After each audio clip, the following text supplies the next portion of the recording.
हम लोग जो है मिडिल क्लास फैमिली से आते हैं। डर भय मत कीजिएगा कि हम आपके एमएलए हैं। हम आपके एक सहयोगी के रूप में आपको दिशा पथ प्रदर्शक के रूप में आए हैं। आप बेशक हमें याद कीजिएगा, ठीक है। कि हमने उस माँ ने हमें पढ़ाया है जिसने 28 साल की उम्र में अपने पति को खोया था, को स्थापित कर सकते हैं। हमारी पूंजी ही हमारा एजुकेशन है। कुछ समस्याएं होंगी, आप सीधा हमसे संपर्क कीजिएगा। एक कक्ष में 600 बच्चियों को बैठा के अगर डिसिप्लिन की बात करेगा तो ये बिल्कुल भी उचित नहीं है, संभव ही नहीं। हार्डली इस कमरे के अकॉर्डिंग 190 से 120 बच्चे बैठ सकते हैं। 90 से 120 660 मतलब नामांकन है, 240 प्रेजेंट है। ये तो संभव ही नहीं कि कोई क्लास ले पाएंगे। ठीक है, आप निश्चित रहिए, हम लोग इस विषय में बहुत जल्द आगे बढ़ते हैं और आपकी जो असुविधा है उसके लिए खेद है, लेकिन हम लोग उस दिशा में आगे बढ़ेंगे, काम कर रहे हैं। ये कौन सा क्लास है? 11 है। फैकल्टी क्या है? आर्ट्स। पढ़ाई लिखाई ठीक से कर रहे हैं ना? लेकिन मन लगा के पढ़िएगा ना, क्योंकि हम लोग जो है मिडिल क्लास फैमिली से आते हैं। भले आपके प्रिंसिपल आपके साथ खड़े हैं, आपके एमएलए भी आपके साथ खड़े हैं, लेकिन हम लोग मिडिल क्लास फैमिली से आते हैं और हमारी पूंजी शिक्षा ही है। हमारे मम्मी पापा के पास उतने पैसे नहीं है कि अगर हम शिक्षा में अच्छा नहीं करेंगे तो हम कोई बढ़िया व्यापार को आगे बढ़ा सकते हैं, हम बड़े शहरों में जाके अपने आप को स्थापित कर सकते हैं। हमारी पूंजी ही हमारा एजुकेशन है। हम जितना बेहतर से यहाँ से निखर के जाएंगे उतना हम अपने आप को स्टेब्लिश करेंगे। तो इसलिए आप लोग किसी भी प्रकार का कोई कंप्रोमाइज नहीं कीजिएगा।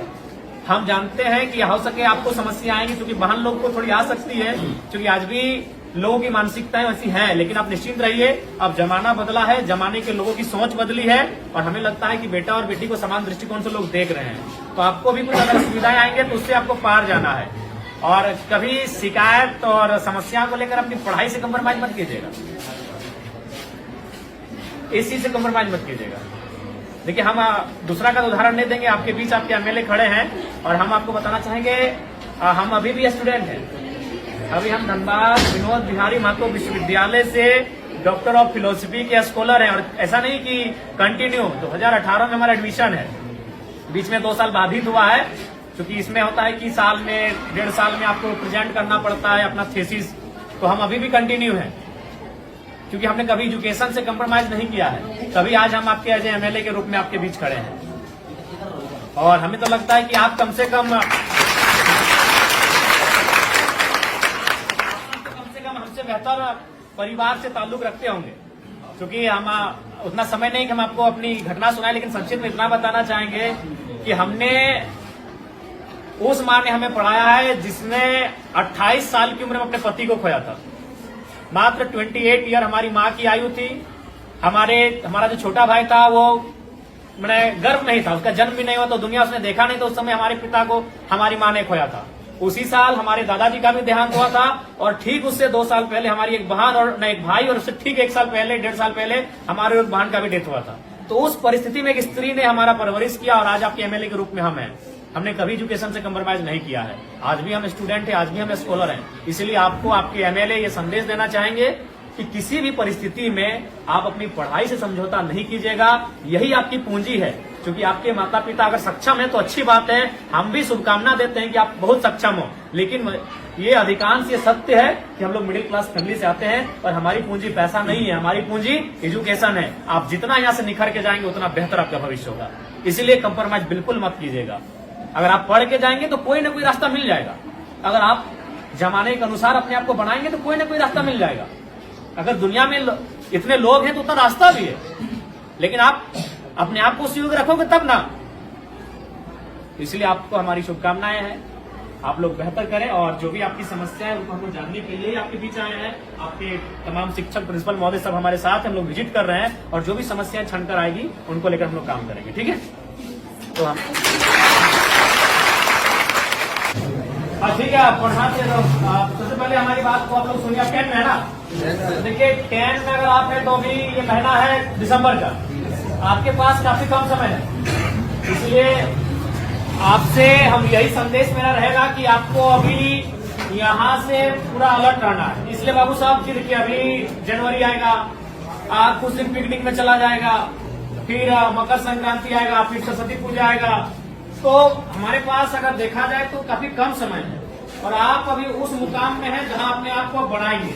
इसलिए यहाँ से आप एक भी दिन अब आज के बाद ढील मत कीजिएगा। और एक बात, आप जो अभी तक पढ़ाई हुआ है, जैसी बात है, सर लोग मेहनत किए हैं, आप लोग पढ़े हैं, बहुत सारी चीजों को आप जाने हैं, उसको आप प्रैक्टिस कीजिएगा, रिवाइज कीजिएगा। जो चीजें अगर चूंकि अभी 10 में क्या है कि 10 के जो चूंकि इसके बाद जब आप कॉलेज जाएंगे तो वहाँ एक्सपीरियंस दिखेगा, लेकिन अभी आप ज्यादातर रट के याद करते हैं। कोई भी चीजें आपको रटते हैं, 4 बार 5 बार रटते हैं, तो उसके बाद भी अगर मान के चले आपसे भूल होता है तो उसको आप हाथ से प्रैक्टिस कीजिएगा। क्योंकि आप जितना पढ़ के रट के याद करोगे उससे ज्यादा आप हाथ से अगर लिखोगे ना 3 बार 4 बार तो उसको आप याद हो जाएगा। जो चीजें आपको लगता है कि नहीं इसको हम मेमोरी नहीं कर पा रहे हैं, याद नहीं कर पा रहे हैं, तो उसको आप कम से कम हाथ से प्रैक्टिस कीजिएगा। कई बार रफ लीजिएगा, उस रफ में 4 बार 5 बार लिखिएगा उस प्रश्न का उत्तर, तो आपको याद होने लगेगा। और एक बात सबसे महत्वपूर्ण याद रखिएगा, क्योंकि आप अभी अपने जीवन का सबसे महत्वपूर्ण उम्र में है, यही है ये जो एज होता है ना, ये इसको हम लोग टीन एज कहते हैं। हमको अपने आप को बनाना भी यही है और बिगाड़ना भी यही है। अब ये डिपेंड आप पे करता है। देखिए आपके माता पिता तो इस उम्मीद से आपको भेजें कि मेरा बेटा वहां जाएगा, गुरुजी के सानिध्य में बैठेंगे, पढ़ेंगे तो पढ़ के आएंगे, लेकिन अब आप यहाँ क्या व्यवहार करते हैं ये आप पे डिपेंड करता है। तो इसीलिए आप यहाँ 4 घंटा 5 घंटा 6 घंटा समय देते हैं, तो उस 6 घंटा का रिजल्ट आना चाहिए ना। मान लीजिए सपोज दैट अगर किसी भाई को अगर पढ़ने में मन नहीं लग रहा है, तो मान के चलो वो 6 घंटा अगर सिर्फ वो ग्राउंड में दौड़ेगा तो इस राज्य के नंबर 1 धावक बनेगा कि नहीं। अगर वो पहाड़ नहीं चढ़ेगा, अगर वो गीत ही 6 घंटा प्रैक्टिस करेगा तो एक बेहतरीन गीतकार बनेगा कि नहीं। तो हमारे कहने का मतलब है आप यहाँ 6 घंटा समय दे रहे हैं, और जहां आप समय दे रहे हैं वहां से अगर कुछ रिजल्ट नहीं हासिल करेंगे तो फिर गलत बात है कि नहीं। तो इसलिए आप यहाँ 6 घंटा समय दे रहे हैं, अपना 5 घंटा आप समय दे रहे हैं, तो इसलिए यहाँ से आपको परिणाम हासिल करके जाना है, यहाँ से आपको रिजल्ट लेके जाना है। इस बात को आपको ध्यान में रखना है, ठीक है। बाकी आपको जहां असुविधा होगी, आपके शिक्षक आपके प्रिंसिपल तो साथ में ही, आपके विधानसभा के आपके एमएलए हम भी आपके साथ हैं, जहां हमारी आपको जरूरत पड़ेगी आप हमें बेहतर याद कीजिएगा, ठीक है। आज चूंकि समय का अभाव है, तो 1 घंटे हम उसको ले लेते हैं, लेकिन समय का अभाव है। जैसे बच्चा का आने वाला दिमाग में इतनी हो गया है, हम लोग भेजे हैं सर, एक वाला अनाज मतलब मिलता है, तो इन लोगों को 7-8 बच्चा हम लोग भेजे जिला के लिए सामाजिक सुरक्षा, हाँ तो उन लोग का तो पैसा 30,000 रुपया महीना मिलता है, ठीक है। 8 या 10 को आप लोग भेजे, ठीक, इसको हमको संज्ञान में रखें। क्योंकि उनको मालूम है अगर हम खेती में मन नहीं लगाएंगे तो फसल नहीं होगा, फसल नहीं होगा तो परिवार का अनाज नहीं होगा। किसी को मन नहीं लगता, जब धान काटने के लिए जाते हैं पूछेगा मन लगता है? मन लगता है सिनेमा देखने में, मन लगता है मेला घूमने में, मन लगता है शॉपिंग करने में। काम में मन नहीं लगता है, वहां लगाना पड़ता है, क्योंकि वही काम आपका पहचान है, वही काम आपका कर्म है, तो मन वहां लगाना पड़ता है। अभी आपका कर्म है आपका शिक्षा अर्जन करना, ये आपका कर्म है, इसलिए आपको मन लगाना है। और लगता है तो अच्छी बात है, अगर लगता है तो अच्छी बात है, और नहीं लगता है तो लगाना पड़ेगा। और बाकी आपकी समस्याओं से हम लोग अवगत हो रहे हैं, काफी समस्याएं हैं आपके विद्यालय में, और आपकी समस्याओं का निराकरण के लिए हम लोग हमेशा प्रयासरत रहेंगे। और आप लोग बढ़िया से मन लगा के पढ़िए, हमारी शुभकामनाएं हैं।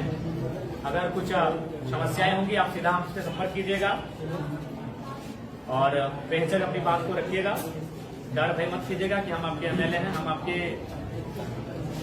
एक सहयोगी के रूप में आपको दिशा पथ प्रदर्शक के रूप में आए हैं। आप बेहतर हमें याद कीजिएगा, ठीक है। और एकदम मन ध्यान लगा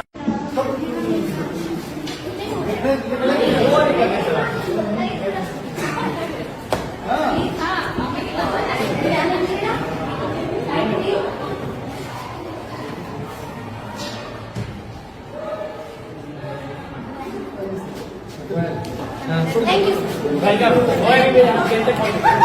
Welcome.